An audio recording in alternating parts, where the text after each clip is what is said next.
एक तरफ अभिनेत्री उर्मिला सनावर गायब है, न वो सोशल मीडिया पर आ रही है और न ही उसको पुलिस ढूंढ पा रही है। दूसरी तरफ अंकिता भंडारी प्रकरण उत्तराखंड की सीमा से बाहर निकलकर दिल्ली तक पहुंच गया है। दिल्ली से विभिन्न संगठनों ने प्रदर्शन किया जंतर मंतर पर। बीजेपी के लिए कैसे अंकिता भंडारी मामला चिंता का बड़ा कारण बनता जा रहा है उत्तराखंड में, और कांग्रेस कैसे इसको लेकर नई नई रणनीति बना रही है, बात इस पर करेंगे। नमस्कार, मैं हूं योगेश राणा और आइए बात करते हैं उत्तराखंड की सियासत पर। अभिनेत्री उर्मिला सनावर कहां पर है यह किसी को पता नहीं है, उसको पुलिस भी नहीं खोज पा रही है और सोशल मीडिया पर भी उनकी तरफ से किसी भी तरह का कोई अपडेट नहीं आ रहा है। बड़े लोग लंबे समय से इंतजार कर रहे हैं। और दूसरी बड़ी बात यह रही कि 4 जनवरी को देहरादून में जो धरना प्रदर्शन हुआ, सीएम आवास घेरने के लिए सर्वदलीय आंदोलन जो हुआ, प्रदेश अध्यक्ष गणेश गोदियाल, कर्ण मेहरा, हरीश रावत, प्रीतम सिंह, हरक सिंह रावत, यशपाल आर्य देहरादून के बजाय अन्य जगहों पर विरोध प्रदर्शन करते हुए दिखे, वो भी अलग अलग जगह पर। गणेश गोदियाल ने गढ़वाल के दौरे पर है, वो गढ़वाल में ही प्रदर्शन किया। कर्ण मेहरा कुमाऊं में है, उन्होंने वहां पर किया। यशपाल आर्य ने उधम सिंह नगर में, प्रीतम सिंह ने चकराता और देहरादून में, हरीश रावत हरिद्वार में। उत्तराखंड कांग्रेस के अन्य बड़े नेता कोई भी जहां पर भी था वो वहीं पर विरोध प्रदर्शन में दिखा, लेकिन देहरादून में जो भीड़ थी, जबकि भीड़ बहुत अधिक थी, सर्वदलीय विरोध था, लेकिन यहां पर उनकी मौजूदगी नहीं दिखी देहरादून में। अब ये लोग देहरादून में क्यों नहीं आए, इस पर बात करेंगे, लेकिन पहले बीजेपी की चिंता पर आते हैं। बीजेपी की सबसे बड़ी चिंता यह है कि अभी तक बीजेपी के जो नेता अभिनेत्री उर्मिला सनावर के मामले में बार बार सामने आ रहे हैं, बार बार मीडिया से बात कर रहे हैं, जो 4 प्रमुख बड़े नेता सामने आए हैं, ये चारों ही बेअसर साबित हुए हैं, फेल होते हुए साबित दिख रहे हैं। पहला, जब उर्मिला सनावर और बीजेपी के पूर्व विधायक सुरेश राठौर की बातचीत के ऑडियो आए थे सोशल मीडिया पर, तो इस मामले को संभालने के लिए बीजेपी ने उत्तराखंड के प्रदेश अध्यक्ष महेंद्र भट्ट को आगे किया। महेंद्र भट्ट जातिवाद की लाइन पर आ गए, लेकिन वो लाइन नहीं चल पाई। जानकारों का मानना यह रहा कि बीजेपी को उस लाइन से नुकसान ही हो गया, क्योंकि महेंद्र भट्ट के जाति आधारित बात करते ही उत्तराखंड कांग्रेस के प्रदेश अध्यक्ष गणेश गोदियाल ने महेंद्र भट्ट से ये मांग कर दी कि उन्हें अंकिता भंडारी की भी जाति बतानी चाहिए। गणेश गोदियाल के यह बयान देते ही मामला एक अलग ही दिशा में चला गया। अभी बीजेपी भले ही कुछ भी कह रही हो, लेकिन आने वाले समय में यह बीजेपी को खुद ही एहसास होगा कि यह लाइन बीजेपी के लिए जो प्रदेश अध्यक्ष महेंद्र भट्ट ने पकड़ी, यह एक चूक थी, राजनीतिक तौर पर यह गलत लाइन थी। और दूसरी बात, बीजेपी ने अनुसूचित जाति से आने वाले अपने विधायक खजानदास को दूसरा नंबर पर आगे किया, लेकिन प्रेस कॉन्फ्रेंस में ही दिख गया कि वो बहुत तैयारी के साथ नहीं आए। कहने को उनके पास कुछ भी नया नहीं था, उन्होंने भी महेंद्र भट्ट की लाइन पर ही खड़े होकर अपनी बात रखी। और तीसरी बात, इसके बाद बीजेपी संगठन ने अपने कदम पीछे खींचे। अब बारी आई उत्तराखंड सरकार की। सरकार ने अपनी बात रखने के लिए कैबिनेट मंत्री सुबोध उनियाल को आगे किया। सुबोध उनियाल ने बीजेपी के प्रदेश कार्यालय में ही प्रेस कॉन्फ्रेंस की, लेकिन वो भी उतनी असरदार साबित नहीं हुई। सुबोध उनियाल ने यही कहा कि अगर किसी के पास विश्वसनीय सबूत है तो वो लेकर सामने आए, हर तरह की जांच के लिए सरकार तैयार है। लेकिन बड़ा सवाल यह उठ गया कि आखिर सबूत लेकर कौन आएगा, क्योंकि इस पूरे मामले को सोशल मीडिया पर सामने लाने वाली अभिनेत्री उर्मिला सनावर कहां पर है यह तो किसी को पता ही नहीं है। वो गायब है, वो मिल नहीं रही है, पुलिस उसको ढूंढ नहीं पा रही है और वो खुद सामने आ नहीं रही।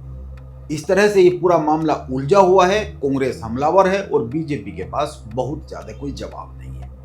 आप उत्तराखंड कांग्रेस को लेकर 3 बातों पर गौर कीजिए। जब से प्रदेश अध्यक्ष की कुर्सी गणेश गोदियाल ने संभाली है, तभी से कोई भी बड़ा विवाद, खासकर उत्तराखंड कांग्रेस के बड़े लीडर्स को लेकर, आपसी मतभेद को लेकर सामने आया नहीं है। प्रदेश के बड़े नेताओं में एक तालमेल दिख रहा है, भले ही पर्दे के पीछे कुछ भी हो, लेकिन फ्रंट पर दिख रहा है। ऐसा नहीं है कि मतभेद नहीं है, बहुत सारे मतभेद है, वो दिखते हैं। ऐसा नहीं है, अभी तक कार्यकारिणी का गठन नहीं हुआ है और माना यह जा रहा है कि कांग्रेस के जो पंचमुखी नेतृत्व की बात हरीश रावत करते रहते हैं, वो 5 नेता और खुद हरीश रावत आपस में इस बात पर एक राय नहीं है कि संगठन में कितने लोगों को शामिल किया जाए और किस पद पर किसको रखा जाए।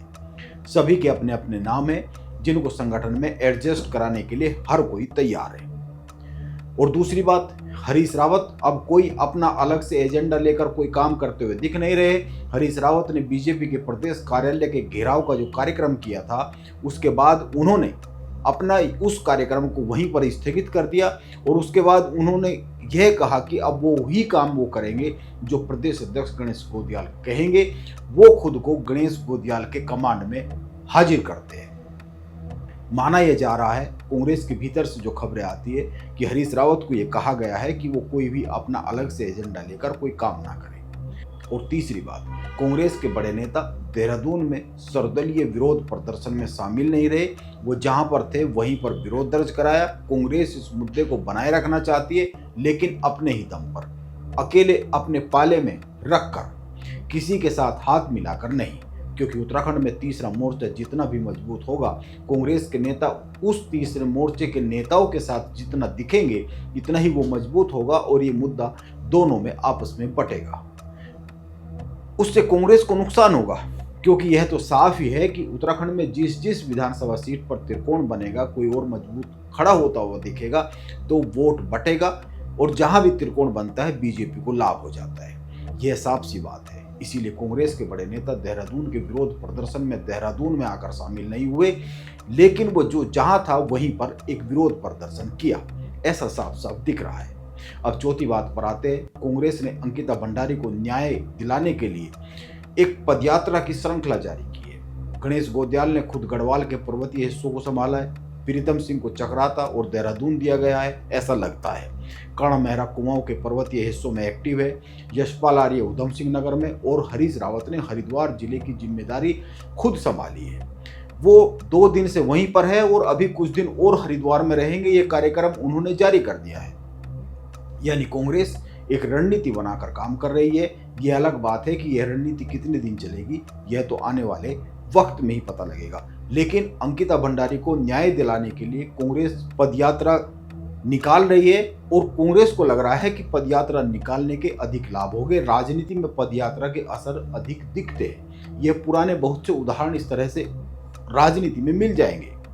बीजेपी के सामने सबसे बड़ी चुनौती यह बन गई है कि कैसे इस मामले पर अभी तो काबू पाया जाए, तुरंत में कैसे तुरंत में इस मामले को दिशा बदली जाए।